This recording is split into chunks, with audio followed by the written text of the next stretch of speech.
Tristian, I know we spoke back in January when you first came on board with the New Saints Academy. It's been a busy year for yourself since then. Your role with the club has developed and you've now started working more closely with the first team as well.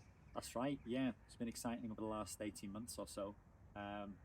What started with the academy is growing into the first team and specifically do something slightly different with the first team, but it is built on the back of what we found successful with the academy. And so we use data and AI to target individual areas of development, whether it was well-being or mindset. And we put that together and then we formulate more one-to-one specific support based on that tailored program. And it seems to be going quite well so far, yeah. And then what are some of the biggest differences you found since you've been supporting the first team players compared to the academy ones? There actually might surprise you, but there aren't that many differences. I think given the fact that a large cohort of the first team are young, and so the cohort that I do specifically work with on the minute are what I would call young, definitely younger than me anyway. But a lot of times you would rely on someone to have to gone through transition process of their life, and if they haven't had the opportunity to go through them, it doesn't really matter what age you are. It depends on whether you can target that independently. The full-time players are very, very keen to develop.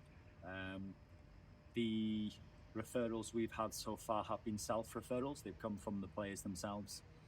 And so that shows how keen they are to develop either a performance mindset or well-being aspects as well. And each one's totally unique, either a unique plan or a unique approach. But the lads in the academy also put themselves up for mentoring support, and they're always very, very active in making sure they put the work in. So you say then mostly players have been quite receptive to the work you've been doing here? Yeah, absolutely. I met with Sergeant Craig only a few weeks back, and since we implemented this new club-wide approach to player care, and there's been 6 sessions held so far with 6 different individuals. Some of them I won't need to see weekly, and they will just work in the background independently. They've been given a plan and they like to be able to work independently in that way. Others I might see weekly for a period of time, but it's them that's approached me, which shows a clear success for what the club's implemented, that there was definitely a need for it. It's not public knowledge, but 68% of players actually suffer from some form of common mental health disorder, whether that was stress related, whether it was it could be short-term or long-term type of stress, and for them to have that support in place independently to the club is actually a really effective and sector-leading way of doing it. Kieran, coming to you, it was you who first got Tristian on board at the club. Why did you think it was important to introduce that mental health provision for our academy players? I feel for a long time now we've had a really good level of coaching provision on the grass. We've got some really good people in place. Over the last couple of years, we've added sports science, we've added analysis, we've developed our medical department. But ultimately, unless people are feeling right off the pitch, then there's only so far we can take all that. So well-being for us is paramount. It's the most important thing. We want to try and develop the people in our care, and then obviously as players as well. So Tristian's impact already has been huge. And like I said, it's a real important area to us, is developing the lads as people, and their well-being is paramount. Have you noticed any differences in how players have been performing since these sessions began? Yeah, because I think Tristian, what he can offer is quite, there's a lot he can offer, whether it's been supporting maybe some of the older lads with potential mental health problems, whether it's working on confidence with some of the younger players, or whether it's dealing with certain things in the game. I think Tristian can help on and off the pitch. So yeah, his impact's been huge, and we've had a lot of players reach out to him for different things, whether it's performance related or whether it's away from the club as well. I know I said it's been a busy year, Tristian. You've also seen a change in name throughout the last 12 months. Youth Empowered Mentoring is no more.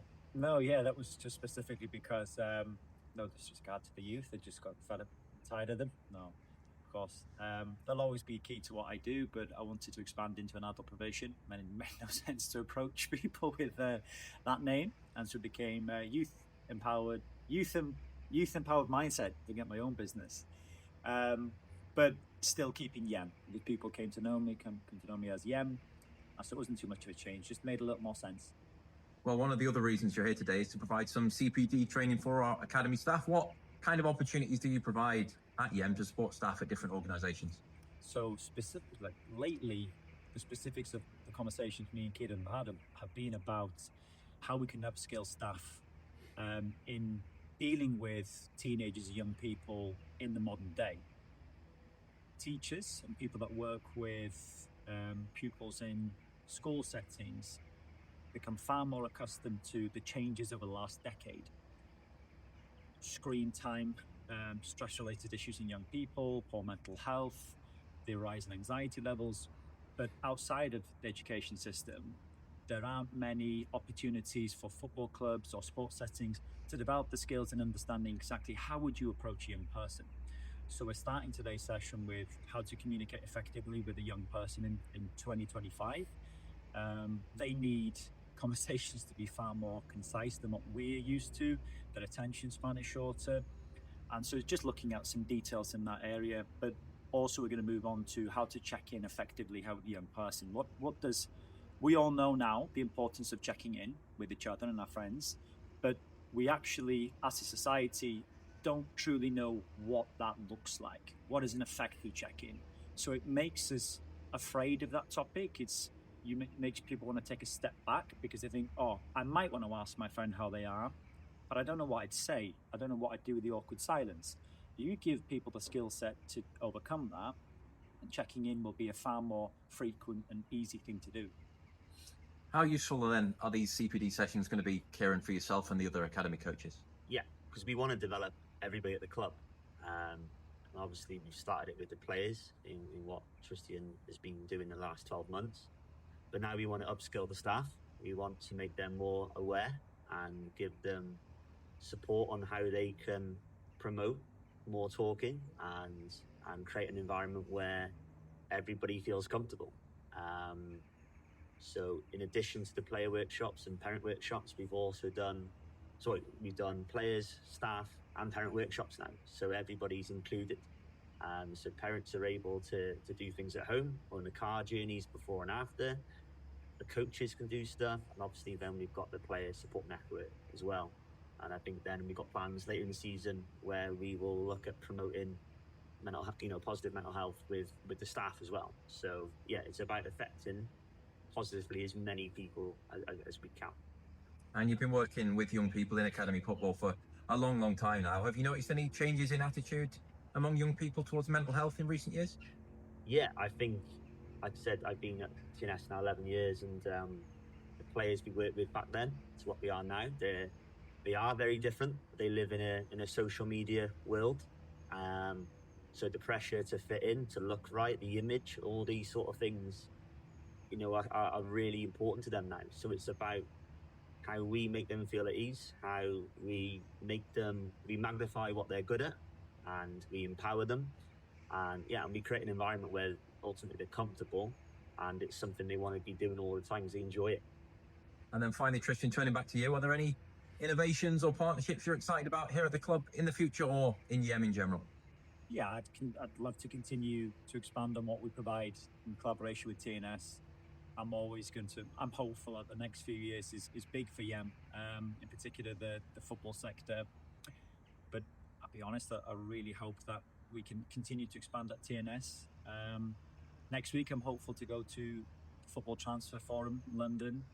In December, I'm hopeful to have an opportunity to go to the International Football Federation in Denmark. And who knows, there are lots and lots of clubs out there who can't afford to provide full-time player care, and that's what Yem provides an alternative and an affordable way to introduce that into a club setting and build on it in a way that you can afford to do so, whilst also elevating the club's image, the club's offer, the club's service and performance as well. Who knows? Well, thank you both for your time this afternoon and for some great insight into the work that's ongoing here at Parkour. Thank you.